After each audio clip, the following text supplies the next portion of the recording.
Do you believe that someone can have a valid religious objection to refusing a vaccine? No. Do you take issue with religious beliefs? Yes. You've said that, quote, vaccination is always under attack by religious zealots who believe that the will of God includes death and disease. Yes. You stand by that statement? I absolutely do. Okay. Are you an atheist? Yes. Okay. Do you accept that some people hold religious beliefs that are inherently unprovable? Yes, I'm sure they do. Okay. You said that, quote, vaccination is always under attack by a legal system that profits from the failure of most people to understand risk-benefit ratios or public health issues. Correct? Yes. Can you explain what you mean by that shortly? I mean that the risk from vaccines, for example, is considerably less than the risk from disease, but people don't necessarily understand that. It's similar to the situation where people may not fly, but they're willing to drive in cars, where the risks are much higher. And what was the second point about?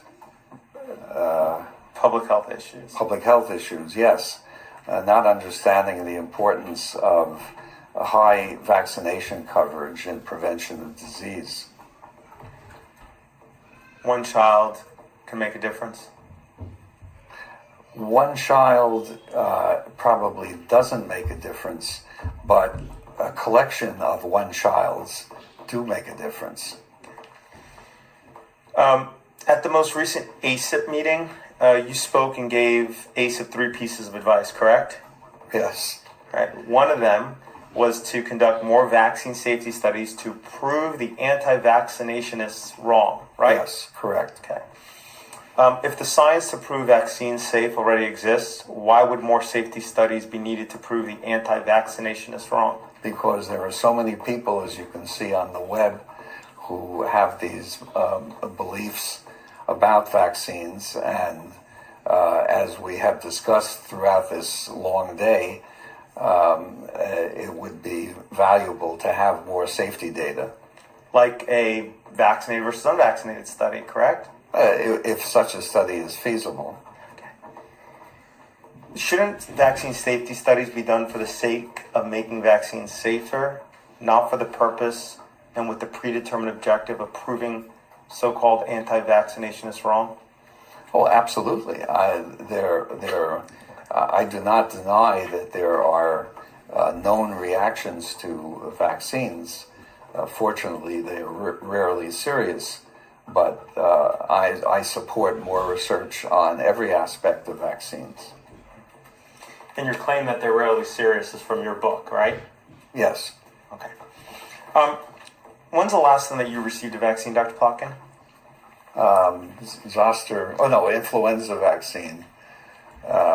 Actually, not more than several weeks ago. Do you get the flu shot every year? Yes. You ever missed a year? No. Have you received the zoster vaccine? It sounds like you have. Yes. Like what vaccine? The zoster. ZOSTER. When did you receive that? I've received now 2 doses, and I'm looking forward to receiving the new zoster vaccine as soon as I can buy it.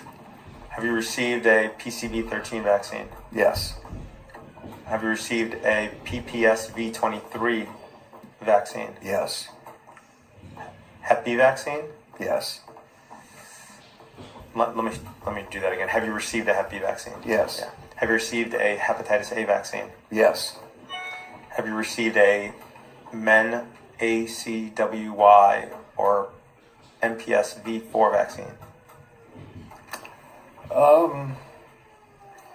I believe so. That was a long time in the past, because those vaccines have been available for a long time.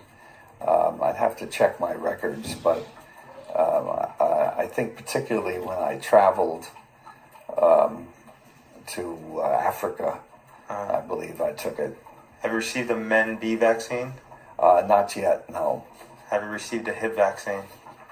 Oh, Hib? Well, I was long past the age of Hib when it was developed. When's the last time you got a tetanus diphtheria containing vaccine? Oh, within the last 10 years. I don't remember exactly when, but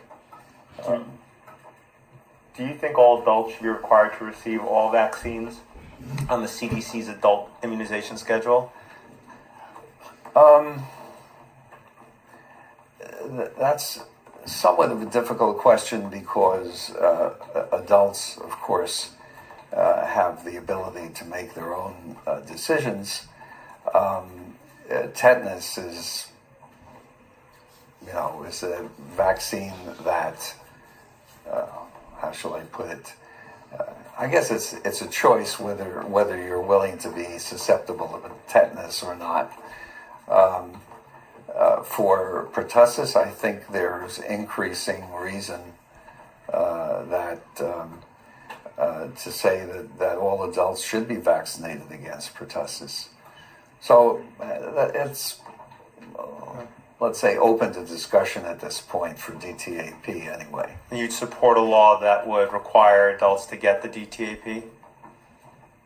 At this point, 2017, I wouldn't insist on that for all adults. I would insist on it for children and adolescents.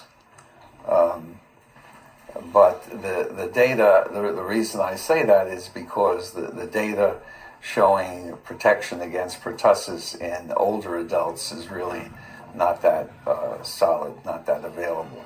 Did you ever experience an adverse vaccine reaction? Personally? Yes. No. Have you ever witnessed someone experience an adverse vaccine reaction? I've witnessed people fainting after vaccination. Anything else?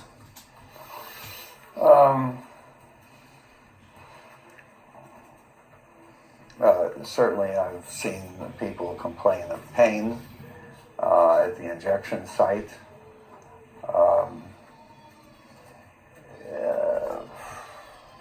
And in the rubella days, women complaining of joint pains after vaccination.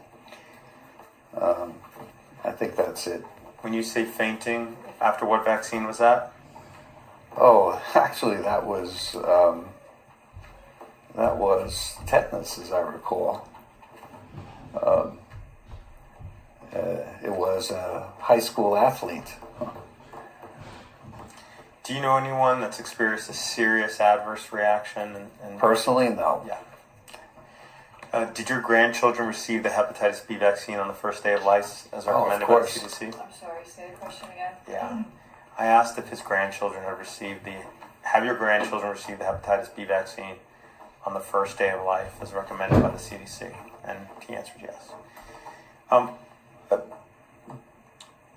Do you think there's a safe threshold